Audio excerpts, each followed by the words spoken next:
Assalamu alaikum students, how are you? Hope you are fine. I am your maths teacher from Real Scholar School System. Students, welcome in maths class. Open your books. Page number 218 पे आपके पास unit number 13 exist कर रहा है, ठीक है। Sides and angles of a triangle. आप सब familiar हैं ट्रायंगल की कितनी साइड्स होती हैं। ट्रायंगल की 3 साइड्स होती हैं और ट्रायंगल के 3 एंगल्स होते हैं, ठीक है। तो आज हम इससे रिलेटेड फर्स्ट थ्योरम पढ़ेंगे, डेट इज़ 13.1.1 जो आपके सिलेबस में इंक्लूड है, ठीक है। आप स्टेटमेंट पढ़िए। स्टेटमेंट में वो आपसे बोलता है if two sides of triangle are unequal in length the longer side has an angle of greater measure opposite to it. इसको आप टिक मार्क कीजिए और ये आपका यहाँ से लेकर यहाँ तक आपका इंक्लूड है, ठीक है। Now we start the theorem. Okay, in this statement class हमसे क्या कहा जा रहा है कि if two sides of triangle. अब आप सब फैमिलियर हैं कि ट्राइंगल की तो 3 साइड्स होती हैं, लेकिन यहाँ पे आपसे कहा जा रहा है कि 2 साइड्स, तो आपने एनी 2 साइड्स लेनी है, ठीक है। तो वो हम देखेंगे हम कौन सी लेंगे। Are unequal in length. अब वो मुझे कह रहा है कि 2 साइड्स हैं ट्राई एंगल की। अब आप सब फैमिलियर हैं, ट्राइंगल ये फिगर होता है, ठीक है। अब ट्राई एंगल की 2 साइड्स हैं, वो कैसी हैं, वो अनइक्वल हैं। अनइक्वल मीन एक साइड उसकी ग्रेटर है और एक साइड उसकी स्मॉलेस्ट है, ठीक है। एक लार्जर है एक स्मॉलेस्ट है।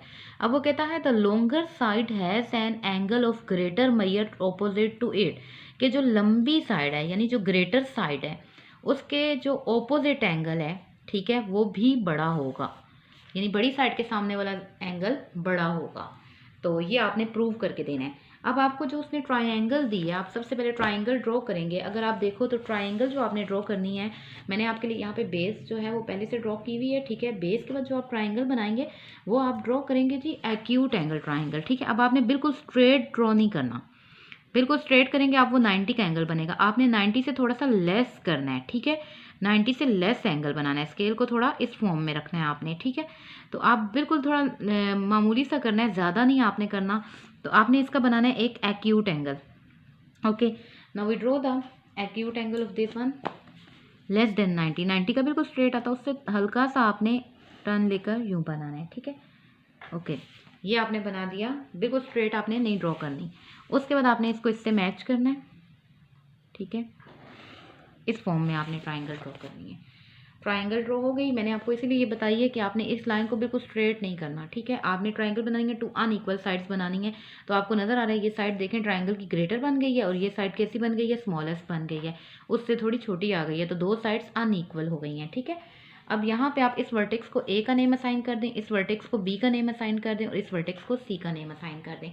अब आपको नजर आता है ट्रायंगल की 3 साइड्स हैं। एक साइड का नेम ए बी है, दूसरी साइड का नेम बी से सी है और थर्ड साइड का नेम सी से ए है। अब स्टूडेंट्स आप देखो कि आपके पास 3 साइड्स हैं जिसमें आप बेस को यूटिलाइज नहीं करेंगे। आमने सामने वाली साइड जो ऑपोजिट साइड्स हैं उनको आप देखोगे। अब गिवन ये है कि आपके पास एक ट्रायंगल है, तो आप उसको लिखोगे कि एक ट्रायंगल है हमारे पास, ठीक है। उसका नेम क्या है, ए बी सी। तो आप लिखोगे इन ट्रायंगल ए बी सी, यानी ट्रायंगल ए बी सी में, ट्रायंगल ए बी सी में क्या वो आपसे बोलता था if 2 sides of triangle are unequal in length, कि उसकी 2 साइडें लंबाई में बराबर नहीं है। तो इट मीन्स एक साइड उसकी बड़ी है और एक साइड उसकी छोटी है। तो आपको नज़र आ रहा है कि ए सी जो इसकी साइड है वो ग्रेटर देन है ए बी साइड से। तो आप लिखोगे जो इसकी ए सी साइड है डेट इज़ मेजरमेंट ए सी, ए से लेकर सी तक साइड पे हमेशा ये सिंबल आता है, ठीक है। वो ग्रेटर है यानी बड़ी है किससे, अपने opposite side that is A B, measurement A B से। तो ये आपने इसका गिवन लिख दिया कि 2 अनइक्वल लेंथ में अनइक्वल है, यानी लंबाई में एक बड़ी है और एक छोटी है, ठीक है। छोटी की तरफ आपने इसको क्लोज करना है और ग्रेटर की तरफ इसको ओपन कर देना है। तो प्रूव ये करो कि लॉन्गर साइड के सामने वाला एंगल भी ग्रेटर होता है। तो अब देखिए लॉन्गर साइड, अब जो बड़ी साइड है वो ये ए सी थी, उसके सामने कौन सा एंगल है, उसके ऑपोजिट एंगल है बी, और जो ए बी है उसके ऑपोजिट कौन सा एंगल है, सी। तो आपने प्रूव करना है कि angle B is greater than angle C, यानी इसके बड़ी साइड के सामने वाला एंगल बड़ा है, एंगल बी। लेकिन अब यहाँ पे जब हम प्रूव लिखते हैं ना तो सिर्फ बी नहीं लिखा गया, बी का फुल नेम असाइन किया जाएगा, ठीक है। अब बी का फुल नेम अगर आप लिखें ना तो वो किस तरह लिखेंगे कि ए से स्टार्ट हुआ, बी वर्टेक्स पे एंगल बना और कहाँ पे ख़त्म हुआ, सी पे, ठीक है। ए से स्टार्ट हुआ, बी पे एंगल बना, यानी आप जब एंगल बी को डिफाइन करेंगे तो आप लिखेंगे एंगल ए बी सी। बात एंगल बी की हो रही है लेकिन आपने उसको फुल नेम क्या साइन करना है, ए बी सी। जिस एंगल की बात करेंगे उसको मिड में रखना है आपने। आपने कहना है वो ग्रेटर होना चाहिए अपने ऑपोजिट एंगल यानी स्मॉलेस्ट साइड के सामने वाले एंगल से, डेट इज सी। तो सी का जब फुल नेम लेंगे तो A C B measurement angle, angle के लिए आपने ये जो लाइन है ये बिल्कुल स्ट्रेट रखनी है, ठीक है, क्योंकि ग्रेटर देन और इसको मिक्स मत कीजिएगा।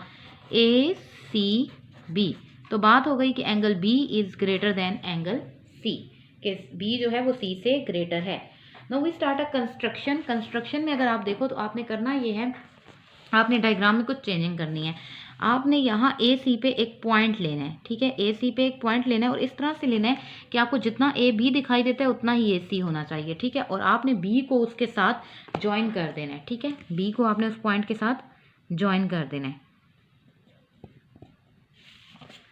अब देखिए जब आपने ए सी पे एक पॉइंट लिया, उस पॉइंट को आप डी का नेम असाइन कर दीजिए, बी पॉइंट जो लिया उसे आप डी का नेम दें और डी को आप बी से ज्वाइन कर दें। अब हुआ क्या क्लास, हुआ ये कि आपकी ये जो ट्राइंगल है अगर आप इस पोर्शन को अवॉइड कर दें तो रिमेनिंग जो पोर्शन है आपको नजर आता है एक ऐसी ट्राइंगल बनती है जिसकी टू साइड्स इक्वल हो जाती हैं, ठीक है, और एक ऐसी ट्राइंगल जिसकी टू साइड्स इक्वल हो जाए वो कौन सी ट्राइंगल होती है, आइसोसेलेस ट्राइंगल होती है, ठीक है। तो ये आइसोसेलेस ट्राइंगल है, इसकी टू साइड्स इक्वल है। यहाँ आप एंगल को नेम असाइन कर दीजिए, डेट इज एंगल 1, और यहाँ पे एंगल को आप नेम दे दीजिए एंगल 2, ठीक है।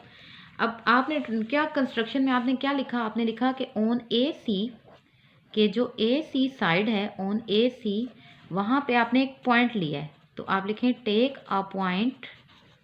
अब पॉइंट का क्या नेम था, take a point D, on A C take a point D, ठीक है, सच डैट, इस तरह से लिया है। अब किस तरह लिया है, क्या कंडीशन आपने वहाँ पे अप्लाई की कि जो ए बी साइड है वो कॉन्ग्रेंट है ए डी, कि जितना ए बी था उतना ही ए डी होना चाहिए, ठीक है, कि such that A B side जो है वो कॉन्ग्रेंट है ए से लेकर डी साइड के।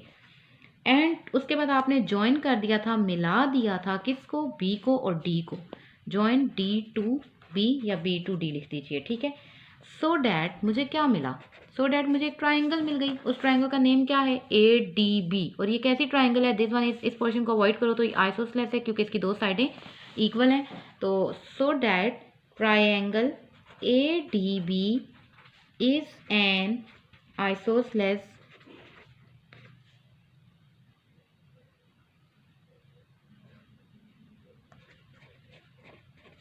ट्राइंगल। उसके बाद आप लिखते हैं name the angles as angle 1, name the angles as angle 1 and angle 2। बस ये आपका हुआ कंस्ट्रक्शन, ठीक है।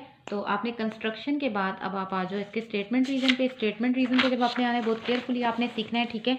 ये देखिए मैं डायग्राम के मुताबिक आपको यहाँ बताती जाऊँगी कि क्या हुआ। देखिए सबसे पहले डायग्राम में आप आ जाओ, डायग्राम में जो आपने ट्राइंगल कंस्ट्रक्ट की थी उसका क्या नेम था, ए बी और डी। अब ये कैसी ट्राइंगल थी, ये आइसोसेलेस ट्राइंगल थी, तो इसकी टू साइड्स कैसी थी, इसकी टू साइड्स इक्वल थी, यानी ए बी जो साइड थी इसकी वो कॉन्ग्रेंट थी किसके, ए डी साइड के। ये आपने किस में कहा था, ये आपने यहाँ पे कंस्ट्रक्शन में कहा था कि A B congruent to A D. तो आप सबसे पहले ट्राइंगल ए बी डी में आ जाइए। ए बी डी में आप लिखिए कि एंगल, अब देखें जब दो साइड्स इक्वल होती हैं ना, तो आइसोसेलेस की दो जो साइड्स इक्वल होती हैं उनके दो एंगल्स भी इक्वल होते हैं, ठीक है। ऑपोजिट साइड्स के जो एंगल्स होते हैं वो भी इक्वल होते हैं। तो एंगल 1 कॉन्ग्रेंट होगा किसके, एंगल 2 के। तो आप लिखेंगे ट्राइंगल ए बी डी में, ए बी डी ये जो आपने कंस्ट्रक्ट की, ठीक है, ये ट्राइंगल ए बी डी में, जैसे मैं फिगर आपके सामने रख देती हूँ ताकि आपको ईजी हो जाए। अब आपने ये कहना है कि ट्राइंगल, सबसे पहले ये वाली ट्राइंगल आपने लेनी है, that is A B D. A B D में आपने लिखना है कि जो एंगल 1 है वो इक्वल है एंगल 2 के, मेजरमेंट एंगल 1 इक्वल है मेजरमेंट एंगल 2 के। और आप रीजन दोगे angle opposite to congruent sides के, साइड्स कॉन्ग्रेंट है तो उनके ऑपोजिट एंगल्स हैं, या फिर कंस्ट्रक्शन दे दीजिए, ठीक है, इट्स अपॉन टू यू। आपने लिख दिया एंगल 1 एंगल 2 के कॉन्ग्रेंट है। अब आप आ जाइए इस ट्राइंगल पे, that is B C D, ये जो ये वाला पोर्शन है, ठीक है, बी सी डी, सिर्फ इस वाले पोर्शन में आइए बी। अब हम ये ट्राइंगल ले रहे हैं, अब हम ये आइसोसेलेस ट्राइंगल नहीं ले रहे, तो ट्राइंगल बी सी डी हम ले रहे हैं। ट्राइंगल बी सी डी में क्या, अब इसमें आप ये बताओ कि आप कि जो इसका एंगल सी है, ठीक है, सी का पूरा नेम आप क्या लोगे, A C B, angle A C B वो आपका हो गया लेस देन है 2 से, यानी ये जो इंटीरियर, आप देखें ट्राइंगल जो ले रहे हैं आप वो क्या ले रहे हैं, बी डी सी, तो सी एंगल उसके अंदर आ रहा है, तो ये होता है इंटीरियर एंगल। जो बाहर वाला एंगल है वो क्या होगा, एक्सटीरियर। तो मैथ में एक आपने पढ़ी हुई है स्टेटमेंट कि एक्सटीरियर एंगल जो होता है यानी बाहर वाला जो एंगल होता है ट्राइंगल का वो ग्रेटर होता है इंटीरियर एंगल से, यानी जो अंदर एंगल होता है उससे। ठीक है, तो यहाँ पे देखिए कि इसका मतलब है एंगल 2 ग्रेटर होगा एंगल सी से। तो हमने लिख दिया ए सी बी, यानी एंगल सी की बात हो रही है, angle C is less than angle 2। जाहिर बात है सी इंटीरियर है, इंटीरियर छोटा होता है, ठीक है, अंदर वाला छोटा होता है बाहर वाले से, तो सी इज लेस देन 2। अब c इज लेस देन 2, इसी बात को यहाँ पे ऑपोजिट करके लिख दिया गया है कि 2 इज ग्रेटर देन c। तो 2 को यहाँ कर दिया गया और साइन का शेप चेंज कर दिया गया क्योंकि 2 जो है वो ग्रेटर देन c। अब आपने ऊपर पढ़ा था कि 2 और 1 कैसे हैं, इक्वल हैं, तो आप 2 की जगह पे क्या सब्स्टिट्यूट कर सकते हो, 1 सब्स्टिट्यूट कर सकते हो। ठीक है, 1 भी फिर ग्रेटर होगा किससे, ए सी बी से। ठीक है, ए सी बी और A C B left right side एक जैसी है, और बाय 1 एंड 2 बिकॉज 1 से हमने उठाया कि 1 इसके इक्वल और 2 में हमने पुट कर दिया, तो हमने लिखा कि 2 भी फिर 1 भी फिर क्या है, ए सी बी से बड़ा है।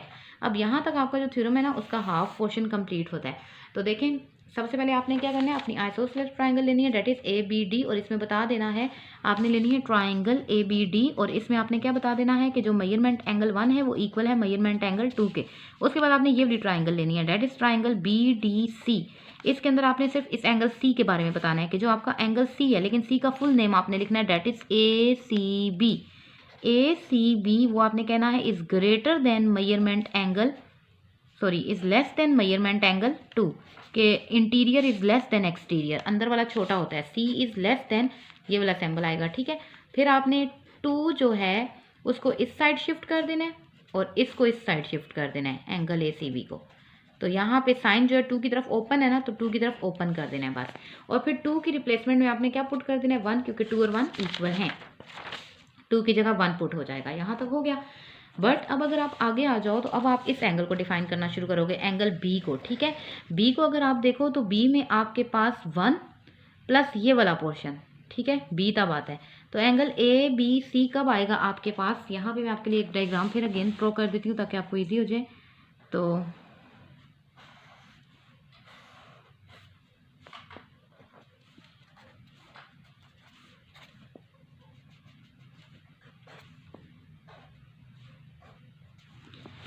अब मैंने एंगल बी को डिफाइन करना है। ठीक है, एंगल बी को हम कैसे डिफाइन करेंगे कि बी किस तरह से आएगा। देखें, बी का फुल नेम क्या है, एंगल ए बी सी। ये कैसे आ सकता है, अगर मैं 1 के अंदर इतना पोर्शन और ऐड करूं, अब इतने पोर्शन का नेम क्या है, डी से स्टार्ट हुआ, ठीक है, इधर बना एंगल और कहाँ ख़त्म हुआ, सी पे, तो this one is D B C. तो ए बी सी आता है किस तरह कि अगर मैं 1 में प्लस करूं डी बी सी, तो आप देखो ए बी सी किस तरह आया, 1 में प्लस किया क्या, डी बी सी, दोनों एंगल प्लस हुए तो ए बी सी एंगल बना। ठीक है, बी एंगल तब बना। अब बी सी फिर किससे ग्रेटर हुआ, 1 से ग्रेटर हुआ, क्योंकि 1 के अंदर इतना और पोर्शन डालो तो तब ये आता है, तो 1 से ये ग्रेटर हो गया। अब जब ये 1 से ग्रेटर हुआ, ए बी सी 1 से ग्रेटर हुआ, ठीक है, यहाँ पे हमने लिखा ए बी सी एंगल 1 से ग्रेटर है, और आप पीछे चले जाओ तो 1 किससे ग्रेटर था, ए सी बी से, तो हम लिखेंगे 1 ग्रेटर है किससे, ए सी बी से, यहाँ 1 आगे से इससे ग्रेटर था। ठीक है, फिर जो ट्रांजिटिव प्रॉपर्टी होती है इनइक्वालिटी की वो ये होती है कि अगर आपके पास A is less than B and B is less than C, तो फिर A is less than C होता है आपके पास। ठीक है, तो बीच में 1 कैंसिल हो जाएगा, ट्रांजिटिव प्रॉपर्टी के मुताबिक ये और ये लिख दिए जाएंगे, यानी A B C is greater than A C B, तो आपका ये प्रूफ हो जाएगा थ्योरम। ठीक है, तो यहाँ पे अब देखिए कुछ इतना टफ नहीं है, एक दफ़ा मैं दोबारा रिव्यू दे रही हूँ आपको, आप सुन लीजिए, और उसके बाद इसका जो स्टेटमेंट रीज़न है वो आपने किस तरह से देना है, मैं डायग्राम से ही आपको रिव्यू दूंगी। आपने सबसे पहले जो ट्राइंगल लेनी है वो आइसोसेलेस उठानी है। आइसोसेलेस मतलब ए बी और डी, इसमें आपने बता देना है कि एंगल 1 इक्वल है एंगल 2 के, फिर बात खत्म कर देनी है। फिर आपने ये वाला पोर्शन लेना है, इस पोर्शन का नेम क्या बनता है, D B C. D B C में आपने बताना है जी angle C is less than angle 2, because interior angle is less than the ये एक्सटीरियर एंगल। ठीक है, इंटीरियर लेस देन होता है एक्सटीरियर से, या exterior is greater then interior angle, दोनों में से कोई भी बात लिख लें आप। उसके बाद आप बताएंगे कि अगर वो 2 अगर ग्रेटर है तो फिर 1 भी ग्रेटर है, फिर आप 2 की जगह पे क्या सब्स्टिट्यूट करेंगे, 1 सब्स्टिट्यूट कर देंगे।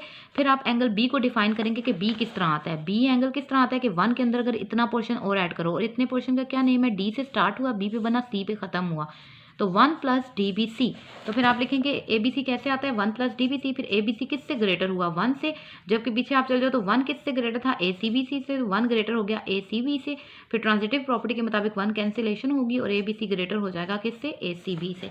तो इस थ्योरम को आपने तैयार करना है, ठीक है। आपके टोटल जो थ्योरम्स हो चुके हैं यूनिट नंबर 10 के, 11 के, 12 के और 13 के, इंशाल्लाह नेक्स्ट टेस्ट में वो इंक्लूड होंगे। आप लोगों ने इनको प्रिपेयर करना है। ओके क्लास, अपना ख्याल रखिएगा। अल्लाह हाफिज़।